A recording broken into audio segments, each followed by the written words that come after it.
आऊज़ु बिल्लाहि मिनश्शैतानिर्रजीम।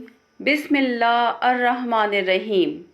यौम आशूरा यानी 10 मुहर्रमुल हराम का मौला अली का बताया हुआ वजीफ़ा, मौला अली का फरमान कि किस तरह आप अपने आप को अज़ाब से बचा सकते हैं, अल्लाह पाक की रहमत को पा सकते हैं।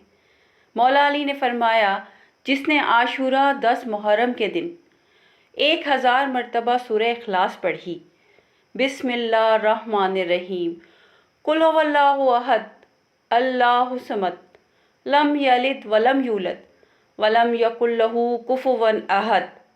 मौला अली का फरमान है, खुदाए रहीम इस पर नज़र रहमत फरमाएगा, और जिस पर खुदाए रहीम नज़र रहमत फरमाएगा तो वो उसे कभी अज़ाब न देगा। आप इस तरह की वीडियोस को देखने के लिए मेरे चैनल को सब्सक्राइब करें, शेयर करें अपने दोस्तों के साथ। इस तरह मेरी हौसला अफजाई होती है। आपका बहुत बहुत शुक्रिया।